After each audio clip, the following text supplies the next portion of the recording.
옛날 포항의 작은 바닷가 마을에는 바다와 깊은 인연을 가진 한 부족이 살고 있었습니다. 이 부족은 바다의 변덕스러운 날씨와 거친 파도에도 불구하고 늘 풍족한 어획량을 자랑했습니다.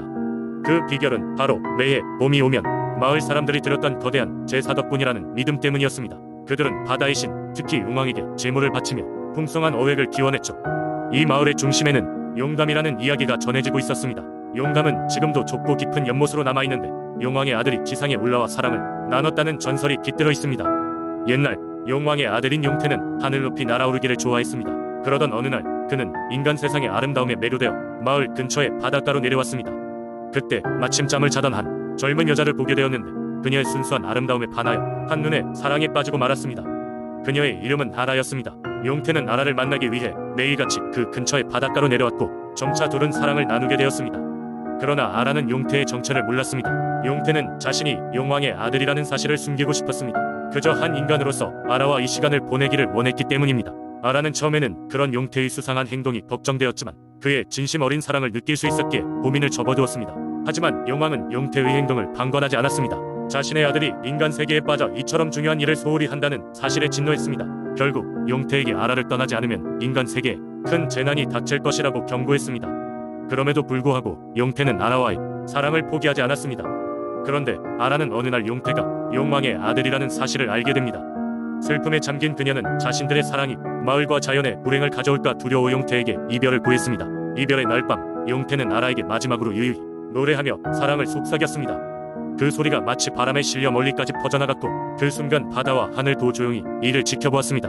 용태는 아라가 제안한 대로 용담으로 남아 그곳에서 두 사람의 사랑을 기리기로 했습니다. 다음날 아침 아라는 연못으로 갔을 때 용태는 이미 용의 모습으로 돌아가 있었습니다. 그녀는 흐르는 눈물을 참지 못하였고 그 눈물이 떨어진 장소 곳곳이 드문드문 작은 연못으로 변했다고 합니다. 그리고 그곳이 사람들을 끌어들이는 신비한 장소가 되었습니다. 이후 마을 사람들은 용담을 신성시하며 그곳에서 매년 제사를 지내기 시작했습니다. 용태와 아라의 사랑은 비극적이었지만 그들의 이야기는 마을 사람들에게 바다의 신비와 자연에 대한 경외심을 남겼습니다. 항상 용담 근처에서 제사를 지내며 공동체의 평화와 안녕을 기원하는 이들은 용담은 신이 준 축복이다 라며 항상 감사의 마음을 가지게 되었습니다. 두 번째 이야기, 옛날 옛적 태백산 너머로 작은 마을이 있었다. 이 마을 사람들은 산신령께 늘 감사하며 태백산의 은혜를 받으며 살아갔다. 특히 이곳 사람들은 산신령이 주신 깨끗한 물과 풍족한 사냥감 덕분에 늘 풍요로운 삶을 영위할 수 있었다. 그러나 이 마을에도 고난의 시기는 있었다. 한 해는 유난히 가뭄이 심했으며 마을의 개천은 말라붙어 가고 있었다.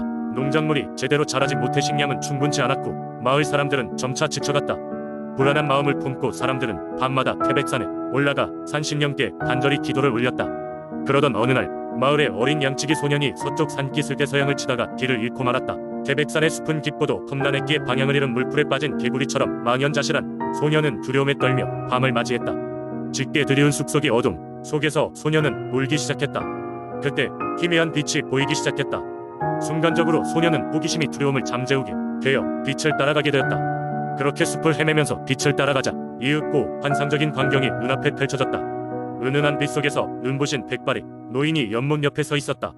그는 산신령이었다. 산신령은 소년을 보고 천천히 미소 지으며 말했다.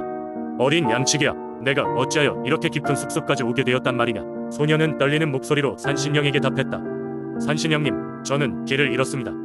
마을 사람들은 물이 없어 고통받고 있고 저는 어떻게 해야 할지 몰라 너무 무서웠습니다. 산신령은 조용히 고개를 끄덕이며 말했다. 내가 마을의 어려움을 걱정하는 것이 참으로 대견하구나. 너의 용기와 선한 마음이 깊이 감명받았다. 그렇다면 내가 너와 마을에 물의 축복을 내려주마. 그 순간 산신령이 연못을 가리키자 금세 맑고 깨끗한 물이 연못에서 넘쳐 흐르기 시작했다.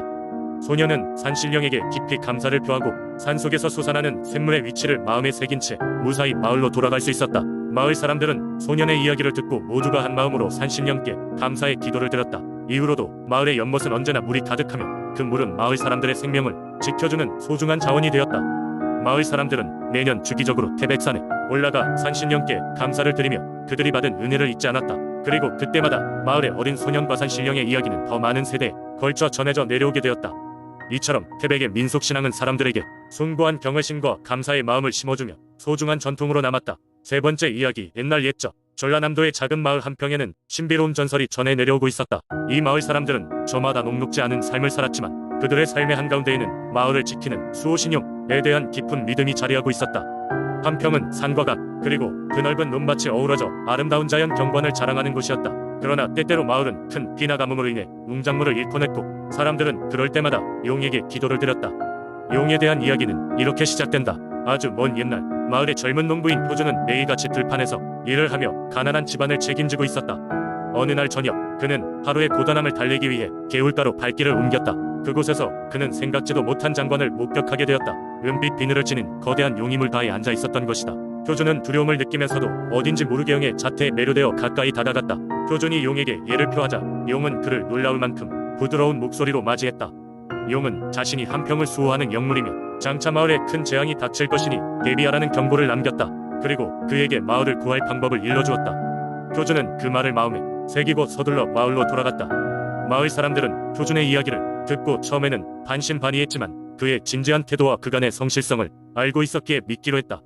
표준과 마을 사람들은 용이 말한 대로 준비에 만전을 기했다. 산비탈을 조심히 다듬어 비가 올 때 강물이 오버플로우 하지 않도록 하였고 하늘을 향해 기도를 들어 기우제를 지내기도 했다. 그런데 언젠가부터 이상하게 하늘이 심상치 않아 보였고 마침내 그들이 두려워하던 천재지변이 찾아왔다. 땅은 번번이 물에 잠기거나 갈라졌지만 용의 도움 덕분에 큰 피해 없이 재앙을 이겨낼 수 있었다. 마을 사람들은 용의 강력한 힘에 감사하며 해마다 그를 기리기 위한 작은 축제를 열기로 했다. 그 후로도 용은 가끔씩 모습을 드러내어 마을을 지켜보았고 사람들은 용의 은혜에 보답하기 위해 서로를 위하며 살아갔다. 한평의 전설은 대대로 전해져 내려왔고 오늘날도 마을 사람들은 이 이야기를 통해 과거의 지혜와 교훈을 되새기곤 한다. 그리하여 한평에는 여전히 용에 대한 경의와 감사의 마음이 살아 숨쉬고 있다. 네 번째 이야기. 옛날 옛적 단양의 깊고 푸른 산속에는 고유한 마을이 하나 있었습니다. 이 마을은 산신령이 보호하고 있어 언제나 평화롭고 풍요로운 곳이었지요. 전설에 따르면 이 산신령은 한때 인간이었으나 선행과 지혜로 신의 지위를 얻게 되었다고 합니다. 이 마을의 주민들은 매년 봄과 가을에 산신제를 열었습니다. 산신령에게 감사의 마음을 전하며 마을의 안녕과 풍년을 기원했습니다. 산신제는 마을의 가장 큰 행사로 마을 사람들은 최고의 음식과 술을 준비하고 아름다운 꽃으로 산신령의 신단을 장식했습니다. 사람들은 신단 앞에서 춤을 추고 노래를 불렀으며 바라는 소원들을 종이에 적어 신단 옆에 두었습니다. 어느 해 가을 단양에는 몇 달 동안 비가 오지 않아 큰 가뭄이 찾아왔습니다. 마을 사람들은 걱정에 휩싸였고 곧 산신제를 열어 산신령에게 도움을 청하기로 했습니다. 하지만 마을의 젊은이들 중 하나가 이 행사에 대해 의문을 품었습니다. 그는 이렇게 중얼거렸습니다. 정말로 산신령이 존재하고 우리를 도와줄까? 호기심과 회의감에 사로잡힌 그 젊은이는 산신제를 앞두고 깊은 밤 몰래 신단으로 향했습니다. 달빛 아래에서 그는 조심스럽게 산신령을 호출했습니다. 만약 당신이 정말 존재한다면 우리에게 이 어려움을 극복할 수 있게 도와주세요. 그때 갑자기 바람이 불며 숲이 속삭이기 시작했습니다. 나무들의 잎사귀가 우수수 떨리며 달빛을 반사했고 그 젊은이는 놀라움과 동시에 두려움을 느꼈습니다. 하지만 그 순간 그는 두려움 대신 믿음의 마음을 품기로 했습니다. 그는 다시 소리쳤습니다. 산신령이시여, 저희에게 비를 내려주세요. 마을을 구해주세요. 그리고는 그대로 그 자리를 떠났습니다. 다음날 아침 마을 사람들은 이상하게도 한낮에 해가 가리워지는 것을 보았습니다. 하늘에는 먹구름이 가득 끼어 있었고 이내 굵은 빗줄기가 마을을 적시기 시작했습니다. 마을의 모든 우물과 강은 얼마 지나지 않아 물로 가득 찼고 사람들은 크게 기뻐하며 산신령에게 감사를 표했습니다. 그 젊은이는 다시 신단으로 돌아와 산신령에게 용서를 빌며 어떻게 산신령을 의심했음을 고백했습니다. 그는 진정으로 그 믿음이 중요하다는 것을 깨달았고 그날 이후로 그는 누구보다 산신제를 준비하고 산신령을 섬기는 데 정성을 다하였습니다. 이렇게 산신령은 단양마을 수호자로 오늘날까지 전해지고 있으며 마을 사람들은 매년 산신제를 더욱 성대하게 올리며 산신령에게 감사의 마음을 전하고 있답니다. 이 전설은 단양마을 사람들에게 믿음과 경외심 그리고 자연과의 조화를 중요히 여기라는 가르침을 주는 소중한 이야기로 남아 있습니다.